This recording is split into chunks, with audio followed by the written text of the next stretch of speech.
Welcome to episode 47 of the We Don't Know Jack podcast. I am Jack.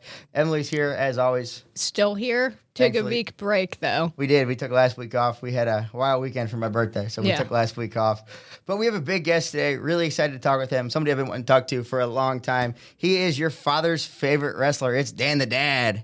Dan, how you doing today? I'm good. What's going on, Jack? I'm doing pretty good. We're really excited to talk with you today. You've been somebody I've wanted to talk to ever since the first time I saw you at a show a couple of years ago. I've been a big fan and couldn't wait to talk with you. So we're real excited to hear from you today. And you are my dad's favorite wrestler. He wanted me to tell you that. He's a big fan of yours. I get that a lot, so as I should be. I think the first show I went with him, I don't remember who you were wrestling, but it was a show with Suzuki, the GloryPro show with Suzuki, and he was a fan from the very beginning there. That's awesome. I like to hear that. I mean, is that the first time he's gone to see any live wrestling, or has he been a fan for a long time? So he's not a fan at all. I got him to go with me because I wanted to go, and he became a fan of you that night. That's cool. I like to hear that. I don't remember who exactly you wrestled that night, but I remember it being one of my favorite shows I've ever been to. I'd have to really think back. It's like even just with GloryPro shows, we've done so many at this point that some people bring up certain shows, and I really have to think back just because I've been on a part of every single one of them. So oh really? I have to really think about what I did on each specific one because it spans a pretty long time now, about 8 years. So yeah, you just had the 8th anniversary show. Thanks again for letting me commentate on that. I had a lot of fun doing that night. Yeah, it went really well. Did a great job. It was a fun show. I know there were some logistic issues with the snow coming in, but it was a great show. Ended up being a lot of fun. Everybody I heard from had a great time. Yeah, I mean, that's just kind of what happens, especially shows that run pretty much anywhere between November and February. I mean, there's snow. That's 2 shows in a row, actually, that we encountered some pretty significant cancellations or weather issues. But that's why you load up the show with tons of great talent. So if a few people can't make it, everyone else can pick up the slack. So we've never really run into situation where anybody was asking for a refund or anything, because there's plenty to get your money's worth, even if a few folks can't make it. Oh, absolutely. And you guys know what you guys know how to do it over there. You said you've been with GloryPro since the beginning, the very first show? Yep. So since the beginning, yes, we just celebrated 8 years and still going strong. It's had its ups and downs. Even going through 2020 and having to relaunch in 2021, and kind of the way that we came out of that was pretty cool, and almost like that little reset did wonders for our business and for our fans and everybody. So it's just kind of how you just respond to things, whether it's good or bad, and we have a great team. And I've always tried to construct the roster and the team and everything to be, a bunch of people who are good friends and who like working with each other. And I think that shines through in the product, because as people are watching, they always tend to notice, the quality and how hard everybody's working. And, I'm a traveling wrestler myself, as well as promoting the show. So I meet new wrestlers all the time. No one gets booked on the show that I don't really personally know. That's just kind of how I do things. But as I'm traveling and meeting people and seeing firsthand, like a bunch of great wrestlers, not just in the Midwest, but maybe they might be up in Canada or on the coast, down in Florida, Texas, wherever. It's cool to be able to scout talent just while I'm on the road doing my own thing. What are you looking for when you're scouting talent for GloryPro? People just really stand out, and but it's not only are they awesome in the ring, or do they have a look about them? Obviously, those things are important, but it's always a good gauge when you meet someone and you get along with them, and you can tell that they're a good person, and that they're someone that would gel with the locker room, because that can be just as important as anything. And people email all the time or they send messages and they try to, get themselves a booking based off of, I'm this person, I come from this area and I was trained by so-and-so. And, for me, that's just not quite enough to give out a spot on a show because there's limited spots. Maybe there's only, apart from the regulars, there's only a few, maybe other places on the card that someone might fill in. And for me, it's important to know that you're a good person and that you get along with everybody, which is hard to tell when somebody's just kind of cold calling or cold emailing, trying to get a booking for themselves. It's like, I wish I could, take your word for it that you're, but I don't know you. And that's why it can be hard to, honestly, it's hard to get out into any territory outside of your area, because I think a lot of promoters kind of feel the same way. So, it does make it a little bit difficult to get out of your area, but that's why it's a slow process to kind of get involved in other areas besides just the city you come from. But that just comes from networking and meeting people and people vouching for you. And it's a pretty large network of people within pro wrestling where, if you shine through, if people can tell that you're someone who works hard and has a good attitude and gets along with everyone, that goes really far in terms of getting your foot in the door, because a lot of people can wrestle, but it's that little bit extra that helps you get out there. You guys do really have good people that are on the shows. We've talked to 4 or 5 of them, I think. Quite a few. We've talked to the new guys, Shaza, Tootie, and Moses on here, and they've all been amazing people. I also noticed about the GloryPro shows, talking about booking and who's on them. You guys really booked the women's division like no other company I've seen on the indies. The women on that, especially on that last card, were amazing. And you don't always see a ton of them, so it's really cool to see that too. Well, I mean, it's a kind of a testament to really in the Midwest in the past few years. There's been a lot of great women who are getting trained here and getting out there. So it kind of makes it easier than it used to be to find great women to pad out the show, just because they're really popping up more and really working hard, and they're always an awesome addition to have onto the show. I always try to make sure that there's never just one women's match, or especially I would really never run a show with no women on the card at this point, because I think that would just be silly and take away something from that the fans. All fans want to see. So I mean, it's really easy to make more space for more women just because they're doing such a great job, and they're willing to travel and coming from places like Iowa and Chicago and Texas and all over. It's really great to see, and obviously makes my job easier. Not that they're available and that there's more and more that are standing out. It's a great time for, I think, probably the best time for women's wrestling in its history is like right now. I would agree with that. There's some incredible women everywhere in wrestling, on the indies and the big companies everywhere. And Iowa's just pumping them out lately. I was looking through where everybody was from for their last show, and there's like 3 or 4 or 5 people coming out of Iowa. They're pumping them out there. Yeah, so Iowa's big. I mean, Chicago's big. There's a lot of nice hubs where people can go and get trained. So it's comes from establishing relationships with different schools that are reputable, to know that if you got trained there, that's usually a good indication that you know what you're doing. Again, I would prefer that you also have somebody vouch for you on a personal level too. And then, but usually that's not a problem coming from the places that we've kind of grown to look for people and trust that if they came from there, that they'll check all the boxes for us. When did you start? Have you always been a promoter with GloryPro, or was that down the line a little bit?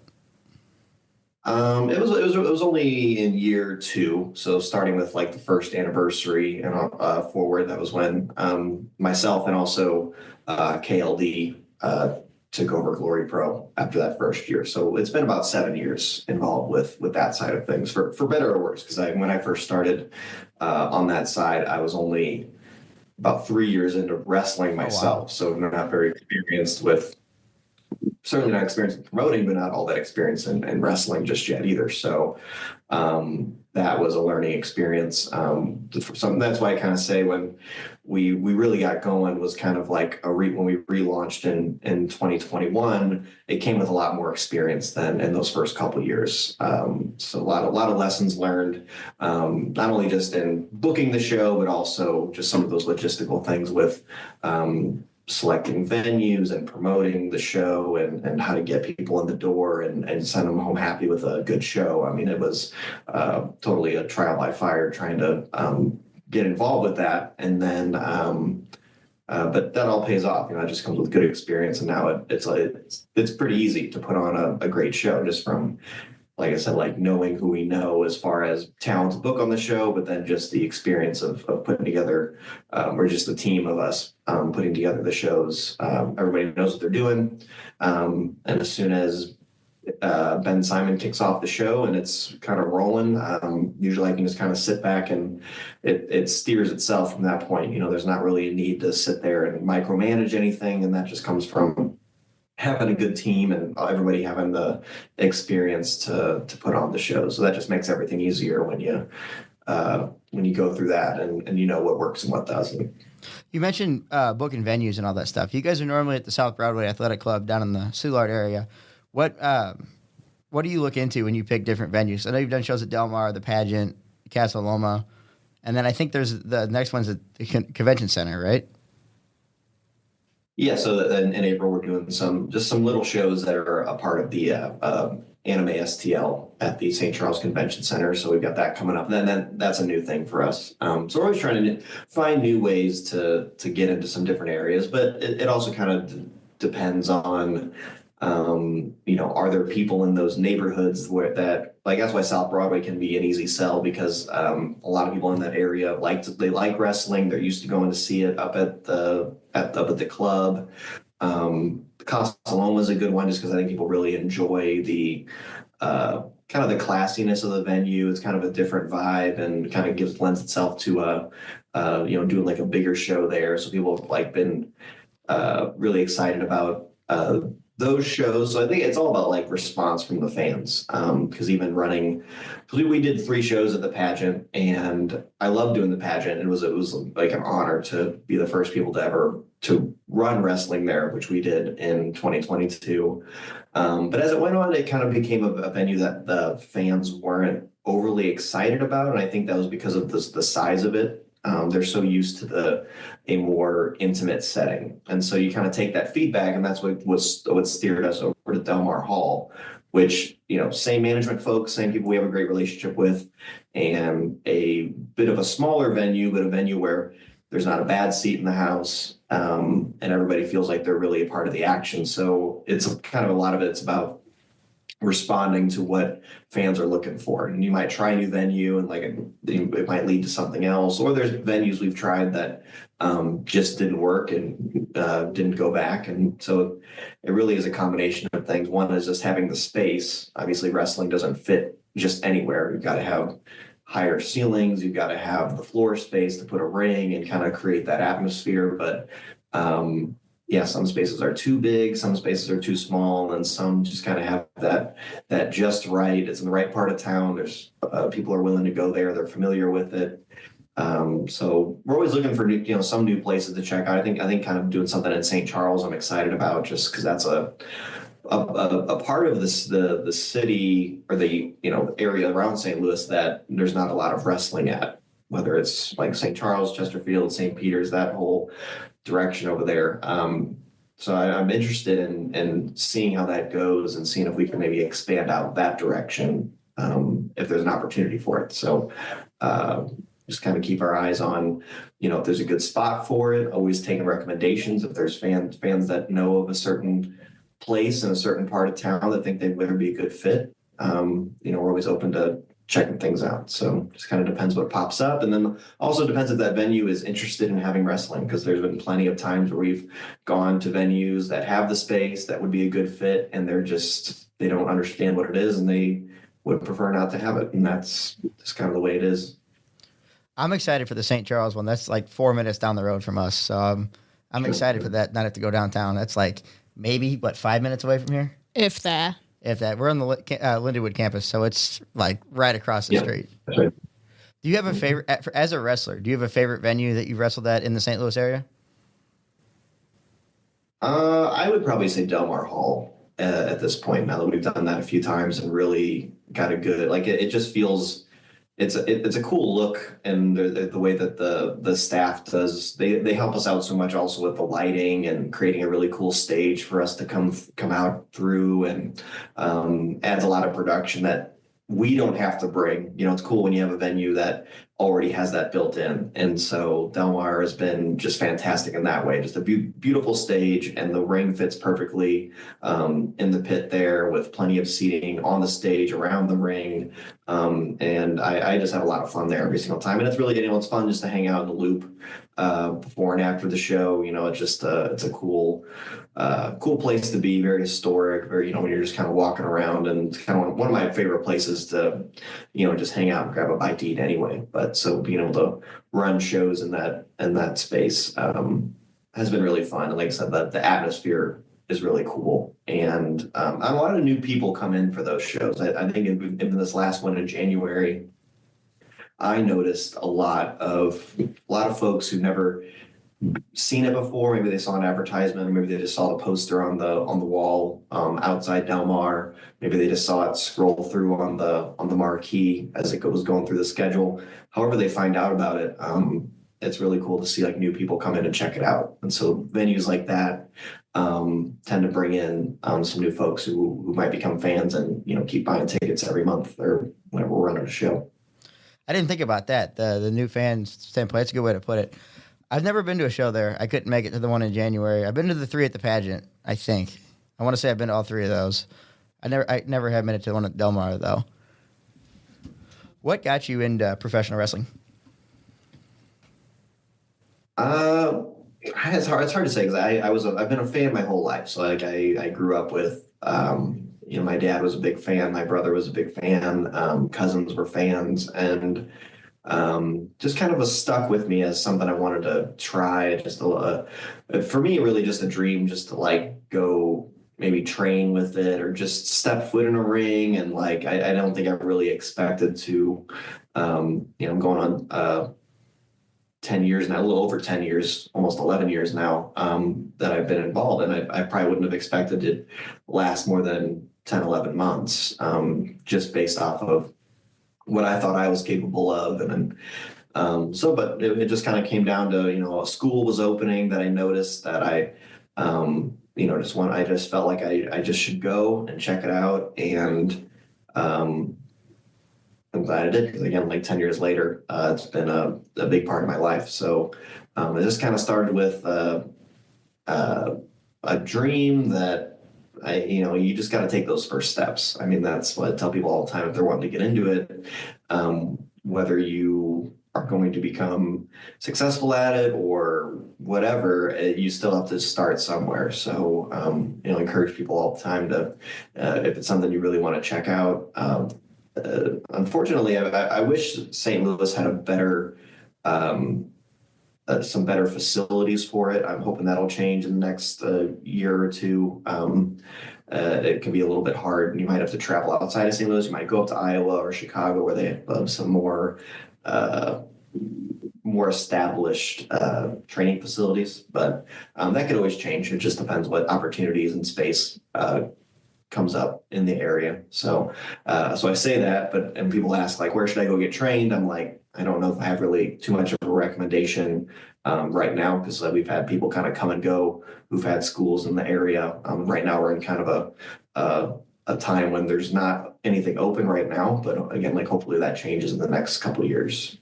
Okay. I've heard very good things about other schools in the area. Everybody's had really good things to say out of the Chicago, Iowa, St. Louis area. Everybody we've talked to have had a lot of great things to say about the schools around here.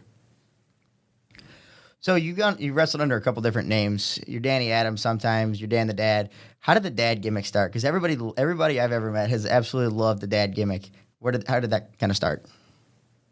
It kind of started like as a rib on me, just because I've always been someone who whether we're traveling or whatever, I kind of come off as more of the adult in the room. So that every group of friends tends to have that. There's always someone who's the more level-headed one, and that was always me as we were kind of going around. And I just remember specifically, I think we were on a trip in Texas. We were in San Antonio because we were at the Alamo. We were had some time to kill, and our hotel was maybe 5 minutes from the Alamo in downtown San Antonio. So we went over there. We're just kind of enjoying it as just a little tourist attraction that we don't really often get to do when we're traveling with wrestling. It just kind of depends what you got time for. We made the time for it, and then we're just kind of hanging out in a gift shop. And for some reason, I don't even know why, I just decided I bought a dad hat that said San Antonio, Texas on it, and I was wearing it. And I was with Cody Lane, I was with Shane Saber and Ethan Page. We were all together doing that, and they just would not stop making fun of me for this San Antonio dad hat that I bought. I don't even know why. I saw it, I bought it, and I guess they thought it matched so well with my personality of being kind of like a dad or something. So it went from there being well, you should do that as a character in the ring. And at first I didn't really want to do it because I hadn't really done much comedy style wrestling at that point. I was Danny Adams. I was a serious wrestler guy wearing black and pink as a tribute to Bret Hart. None of that screamed like comedy wrestler at the time, but and so I was resistant to it. I thought it was a good idea, but I didn't think I was the one to do it. I didn't think I had maybe I didn't know if I had the charisma for it. I didn't know if I'd be comfortable doing it. But a few months went by, and then I was booked on Alpha One Wrestling, which is up in Hamilton, Ontario, Canada. Was run then and still run today by Ethan Page, and he decided to just take it upon himself to advertise me as Dan the Dad. So he took my promo picture, he photoshopped some glasses on it. I wish I could I'm sure I could go back and find the picture, but it just, all of a sudden I was Dan the Dad, and he's like, okay, well, you have to do it now because it's out there, right? There's no taking it back. And so I decided, I was like, okay, well, I was got some shorts. It was a very early concept of Dan the Dad, but I went up there and just went ahead and threw it out there, and I did it. And I had so much fun with it, and I noticed such a great response from the crowd, and it was it made me really understand comedy wrestling and characters in wrestling, and almost immediately, to where after I did it once, I just completely, I went back home, and I just like a Spider-Man, where he was going through creating different designs for his suit or whatever. I was trying to figure out what is the best look for, I was so into it just after doing it once, just from noticing the crowd response that one time. So yeah, it really did just start as kind of a joke, kind of making fun of me, but in that way, I mean, that's where you kind of find your what you're most comfortable with. Because if that's the vibe that I'm giving off, then I might as well lean into it and create something that connects with people. So I'm glad. I do owe a lot to Ethan Page for that, because not only was it really his idea, the fact that he made me do it and forced me to do it was. But he only reason he did that is because he knew it was a good idea, that it was only gonna help me out and help my career and help me try something new. Because at a certain point you maybe think you're spinning your wheels a little bit. You're trying to do what everybody else is doing. And then once I kind of went the opposite direction of that, I had so much more fun. But more importantly, it just felt like fans were having more fun and were more excited to see me, versus when you're just some wrestler guy, sometimes they're not. You blend in and no one's really buying a ticket to see you specifically. And having been on the other side of that, and I feel just way more confident, way more comfortable. I could be Dan the Dad in my sleep. I usually am very, very easy to come up with new new things to do in the ring that, and a lot of it comes from ideas from other people too. Like they come up all the time and they say, well, you should do this, or you should, my dad used to do this. And I think you'd be great for you as in your character. And I take all of those ideas and I usually use them. So it's kind of like a crowdsourced character in that way. Because that helps. And I think that helps it make it resonate with people. Because it's not just like my interpretation of what a dad is. It's like a combination of everybody's interpretation of it that I try to put out there, like so that it hits home with everybody as much as possible. I think the first time I saw you as Dan the Dad, you poured thumbtacks down a guy's pants and beat him with your belt, and the crowd chanted, "That's our dad."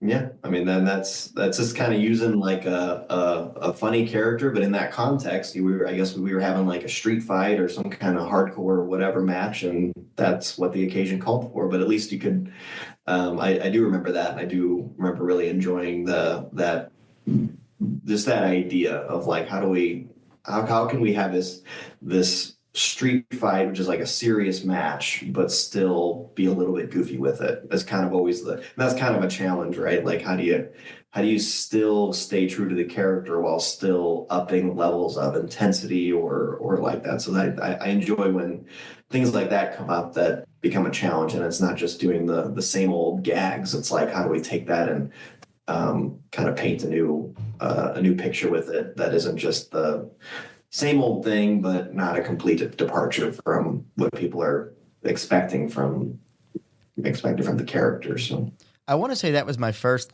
ever live pro wrestling show. Was the one when you put the thumbtack down his pants? I don't remember who it was, but I remember it was in an emos box. You dumped an emos box out. Somebody dumped an emos box in the ring, and the place went nuts. And they were chanting stuff at you like "mow the lawn" and other stuff. Do you have a favorite crowd chant?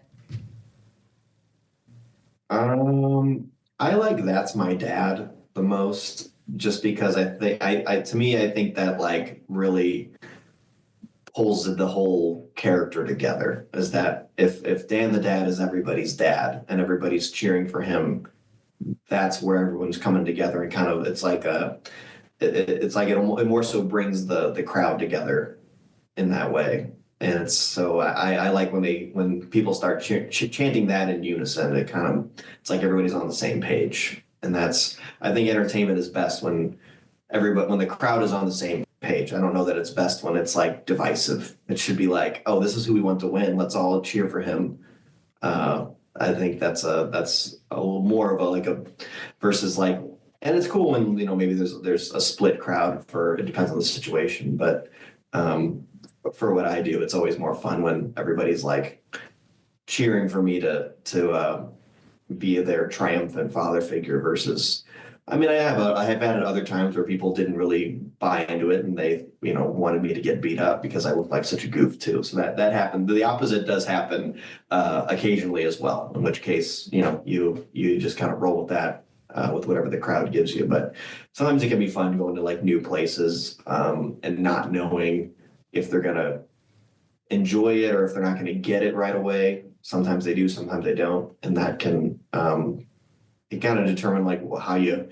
Because I remember wrestling. I wrestled Microman at GCW up in Detroit, and Microman is one of the most. It's hard. You can't boo Microman because he's. One, he's a great wrestler, but just his size and everything, like you. So any amount of offense to Microman is going to get heavy boos from the audience, no matter what. And so I remember that being such a challenge, like a fun match, because it was like, well, I guess I kind of have to be like heel dad now, because there's no way that they're going to enjoy me like laying a finger on Microman. So you get put in situations like that and you just kind of roll with it, and you can that can be fun too. So just kind of depends how the audience reacts, and leaning into it as best you can. Heel dad would be an interesting character. Like you could go a lot of different directions with that if you needed to. That could be fun. Yeah, I try to stay away from it. I do remember one time I can't even remember where it was. It was kind of probably only a couple of years in from figuring out how we're going to do the character. And if someone would be like, oh, can you be a heel today? And I'd be like, oh, sure. And I will just kind of like maybe be a mean dad or whatever. And I don't really like to do it very often or really ever anymore. But at the time, I was still kind of trying it out. But I remember what happened was after the match at the merch table at intermission, whatever it was, I was kind of just standing there trying to, sell my stuff. And a kid or like a mom with a kid, like maybe a 6 or 7 year old kid behind her came up and he was like cowering in fear. And then the mom looked at me and was like, "Oh, don't worry about him. You just kind of remind him of his dad. And so he's a little bit afraid of you." And I kind of took that to heart, and it kind of made it like, I don't really, even if I do like maybe I take a heel role in a match. I try not to step over any lines of like being like any sort of bad dad or anything, because that's not fun for anybody to watch. So that was kind of a learning experience for like how far to take it. There's kind of a line, and at the end of the day, like everyone should still be having fun. So I do have to be careful a little bit, but that was kind of one and done. Like once that happened, I was like, okay, I'm never gonna be like heel dad ever. It just because I don't want to offend anyone, and mostly don't want to like make any kids feel uncomfortable. That mortified me in that way. So yeah, try to stay away from that. I can imagine that would make you rethink some things. If a kid's terrified of you, that's hard to think about. That's because it's supposed to be a fun character where bringing the audience together. Yeah, that's a tough way to put it. All right, so I guess since we were just talking about your career, let's go into that right now. We were talking about Cage Match a second ago before we started recording again. According to Cage Match, what do you think your first match was? Ooh, running a Cage Match, it's either me and Paco at AIW, or it's a 15 to 20 person reverse battle royal in IWA Mid-South. A reverse battle royal? That was technically my first time in a ring in front of an audience. How does that work? It was everybody on the outside of the ring, and then you had to everyone had to be thrown into the ring. That's a wild concept. And it was rough because everybody was just like really beating the hell out of each other, like on the floor, because you had to like make it look like you had to really get this concept over, right? Like everyone's like, "What is this?" So like everyone just is killing each other because it's such a ridiculous stipulation that I just remember. I kind of came out relatively unscathed, but some other people out there definitely got beat up pretty bad just because they were in the wrong place at the wrong time, and somebody was trying to make this match entertaining, even though it was a complete like disaster of a concept. But it sounds interesting. It sounds like a train wreck. Oh, it is. If the footage exists somewhere, I'm sure it's worth looking up, because I'm sure it's probably a lot of young, like at that time, that would have been IWA Mid-South of like 2014. And that's a lot of like young people that either did or did not go on to bigger and better things. It's kind of probably a bit of a mix. So what Cage Match recognizes as your first match, it was a tag team match, you and Paco, at AAW United We Stand 2014 against the losers Moondog Bernard and the Seaman. Yeah, that would have probably been match like 3. Okay. Yes. That's pretty good for Cage Match to be that early on. No, because the other ones that were kind of my first call match, like they would have been like dark matches or pre-show matches, which don't often get recorded. So that makes sense. As like the first match I would have had that was on a show officially. Maybe I got paid $5. I think I did get paid $5. So that was probably the first time being paid. Wow. So yeah, that checks out. And then the second one I see here, you wrestled Paco again on a Ring of Honor dark match. It's the second match of your career, according to Cage. If that's your second match, that's a good start to your career in Ring of Honor. Yeah, so we were trained. So we were trained by Michael Logan at the time, who was with Ring of Honor and was traveling a lot and getting his students opportunities on some of the pre-shows here and there. So that was that was cool that we were able to do that. Again, probably match 6 like total if you like include other little pre-shows and other random little shows in Illinois wherever we could get a booking. So so a lot of my earliest career was just traveling around in the car from St. Louis, whether it was with it was either Elgin or it was ACH or Kyle O'Reilly or all the other people who were in Ring of Honor who were based in St. Louis at the time. Was just traveling around with them and being able to not only just do pre-shows once in a while, but I mean, it's a great experience just being around all that talent that was there at the time. I mean, that's 2014 would have been the Briscoes and Adam Cole and Roderick Strong and Christopher Daniels. I mean, just AJ Styles would have kind of rolled through there as he was kind of in between before going to WWE. I remember just, I mean, it was a who's who of like definitely people who are like, that would have been like Damian Priest starting out would have been around that time too. So kind of being like a fly on the wall with that locker room those first couple of years was just a great learning experience, and we were able to do a few pre-shows and enhancement matches, to put it nicely, things like that. So that was definitely a big part of like my first couple of years in wrestling, was just kind of getting to go to those and if not wrestle, but at least watch and learn from everyone who's the best. That's most like AEW. Well, that's a lot of AEW guys now. That was like peak Ring of Honor. I can only imagine some of the stuff you learn just being around, just listening. You mentioned Paco a little bit. Does he still wrestle?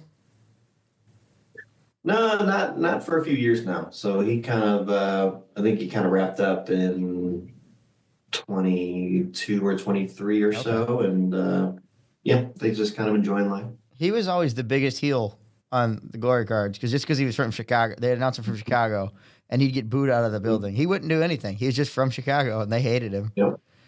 That's the easiest way to get heat in St. Louis, is just to say from Chicago, Illinois. I'm surprised that like Laney Luck gets away with. I think she's just so talented. People forgive her for it, but she's not from Chicago. She's from Texas. So even though she's resides in Chicago, I guess she doesn't technically qualify as a Chicago native. So I think I said almost exactly that on the broadcast, that she's from Chicago, because I think I think his name was Doug, the guy I was commentating with. He had mentioned Paco, and I said the same thing about Chicago, and then we started talking about Laney and how she gets cheered. That everybody loves her, but she's from Chicago. But she is really, really good in the ring, so I think that makes up for it. Do you remember what your first GloryPro match was? Yeah, I think so. I think it would have been, I guess it would have been me and Ethan Page. I had it up a second ago and it just disappeared on me. Sorry, I was prepared. It just disappeared. I think it was Ethan Page is what it said.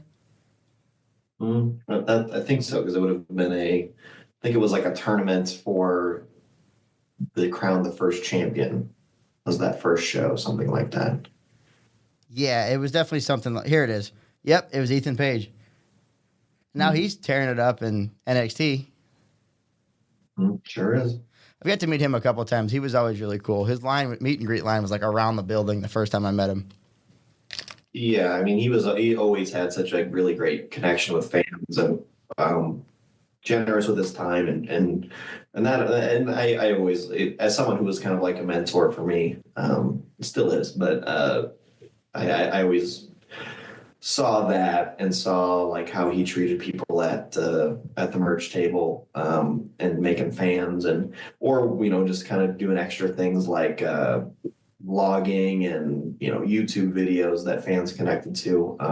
He put in a lot of work, not just obviously he's great in the ring.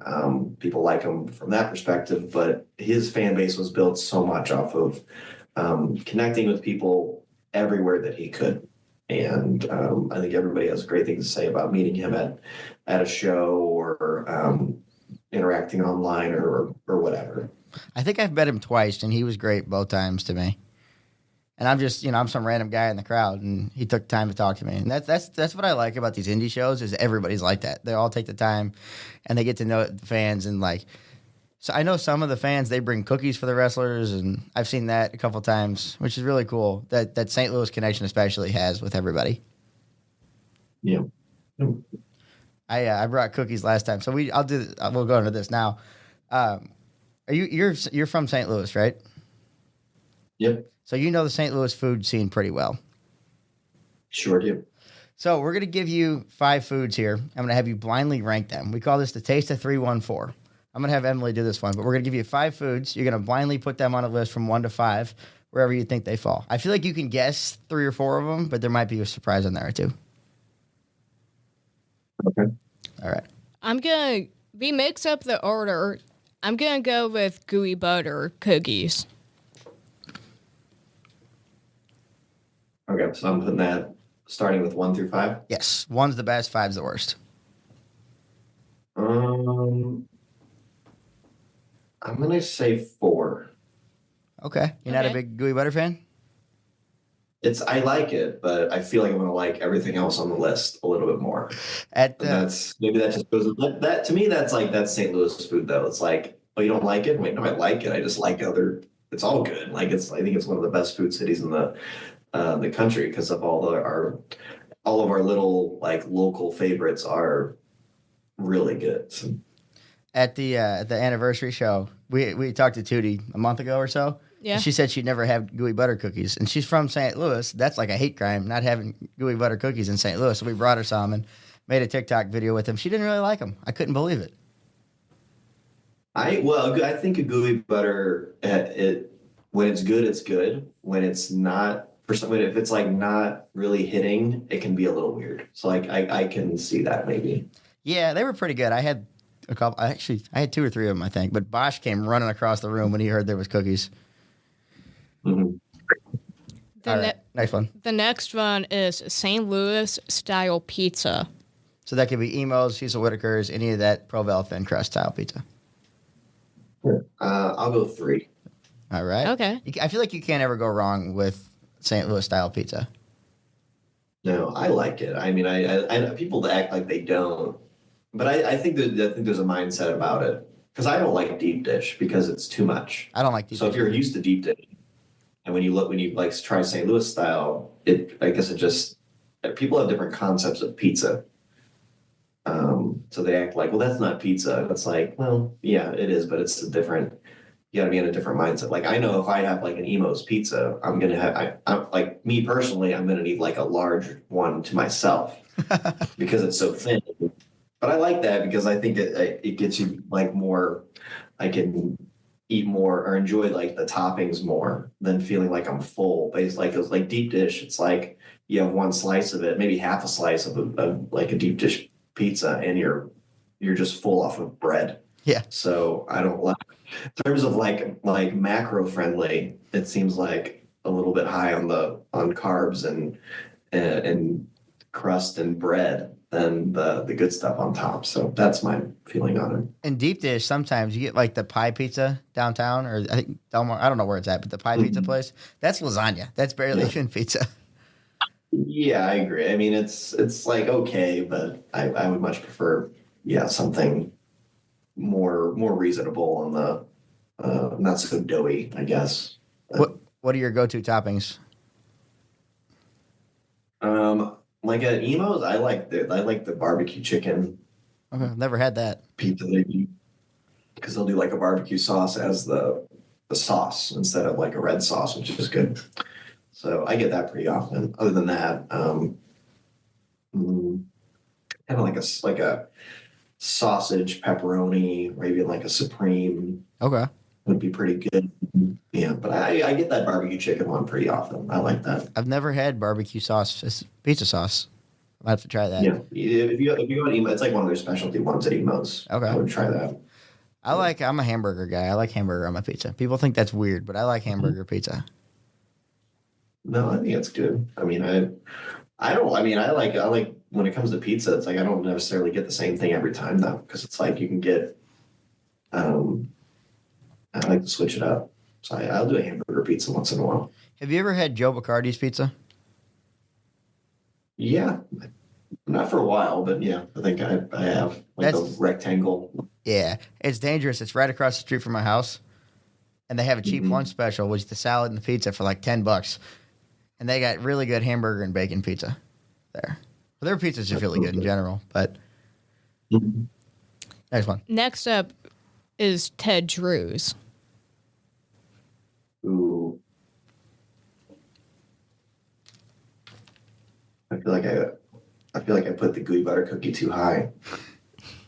I'll do Ted Drew's number two. Okay. Okay. I think I've had Ted Drew's once. It's good. It's South City, right? Yeah, I mean, there's a couple locations, but the famous one's on Chippewa. But it's I think it's good. I mean, I think it's one of those things where it's like every I usually take people there if they're visiting. It's kind of a go-to, and I've never had anybody not think it's like the best ice cream or frozen custard, whatever you want to classify it as. So I like it. I go there all the time. You can't go wrong with ice cream, really, in general. We're going to go with pork steak. Ooh, five, because I'm not a big pork steak person, so I'm glad I left five open now. All right. Okay. That worked out good because what's number one? I bet you can guess what it is. Yeah, let's see if you can guess it. I'm gonna guess toasted ravioli. You Yep. got it. And I would put that number one. I love some toasted ravioli. It's the best. You can never ever go wrong with toasted ravioli for a snack, for dinner, for lunch, whatever time of day, breakfast even. And Where did we were just up in Minnesota. No, Michigan. We were up in Michigan and like we went to a random diner place over the weekend and they had it said like fried ravioli. And I was like, is toasted ravioli expanding its footprint in this country? Because like, oh, I mean, we call it toasted ravioli, it is just a fried ravioli. But whenever I see like somebody try to do it themselves outside of St. Louis, it makes me want to try it just to see if they've got the same concept or not. But I have seen it pop up in some other places in the country once in a while. It always kind of makes me laugh. do you usually try it when you see it somewhere else? If I can, yeah. Do they hold up? I know. Yeah, because you can't really screw it up. I mean, at the end of the day, it is just a fried pocket of meat, but it's usually pretty good. Have you ever had the cheese ones? There's also they were trendy for a bit, and I haven't seen them in a while. There was like buffalo chicken toasted raviolis were a thing at some restaurants around here that they kind of came and went. I haven't seen them in a while, but it was a thing at some restaurants for a while. That sounds Couple pretty good. years. That sounds really good. They were pretty good. I like to make. This shows how much I eat.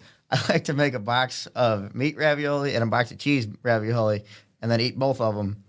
And then every time you get a surprise, you might get meat, you might get cheese. I can stand by that. That sounds like a fun, I guess, meal. But at that point, If I'm eating 2 full boxes, I think that's definitely a meal.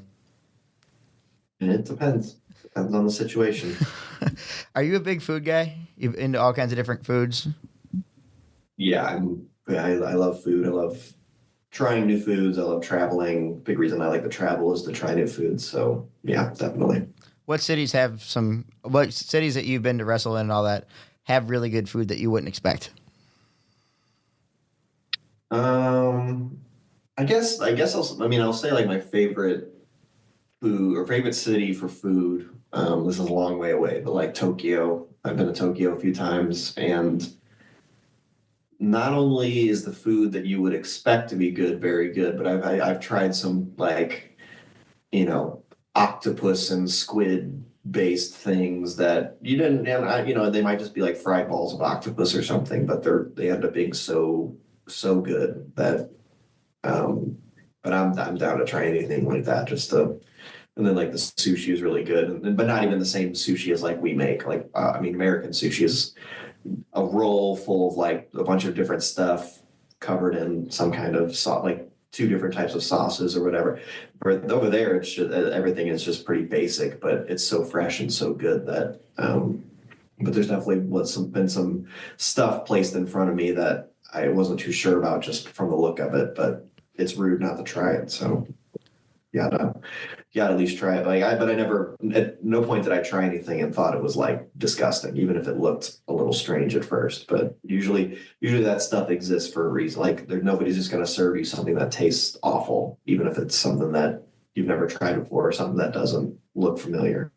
So you try as long as you're not picky, like, try some new stuff. What does fried octopus ball taste like? Um, Because I've never had octopus. it's hard. It's hard to describe because it's obviously like the outside just kind of is like fried dough or like a fried batter. It's almost like a pancake ball filled with octopus, and then there was like some other toppings on top of it. It's called takoyaki, and it's a little chewy and a little, but it kind of at the end of the day kind of just tastes like chicken in a way. I mean, it didn't taste like gross or uh, anything not appetizing, but the texture might get you because it was a little chewy as you're kind of biting into it. Okay. I'd be afraid. I think I'd be afraid to try that. Well, I mean, it's a thing. I mean, if you're afraid to try it, then like if I was afraid to try it, I would never like because it was delicious. Like I'm glad I did. You know, so just from the look of it, sometimes you just gotta literally bite the bullet. But yeah, that's why you find some really cool stuff that you never would have thought of, and I think that's what I think about like traveling and trying new foods just for that reason. Is it's like I would never tried this, especially if someone when you're like traveling. A lot of times it's maybe someone's ordering it for you, or somebody's just like, hey, you should try this, and then that's where you can like get some really cool stuff that maybe you would have played it safe looking at the menu, but someone was like, or like we've had. I forget the name of it. It's basically horse sushi, like raw horse meat sushi. I have to think of the name of it.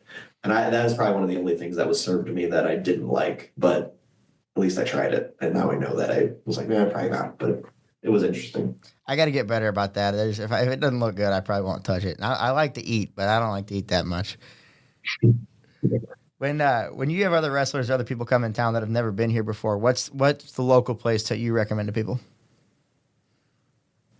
Yeah, I mean, it just kind of depends. Usually, it's a place that has toasted ravioli.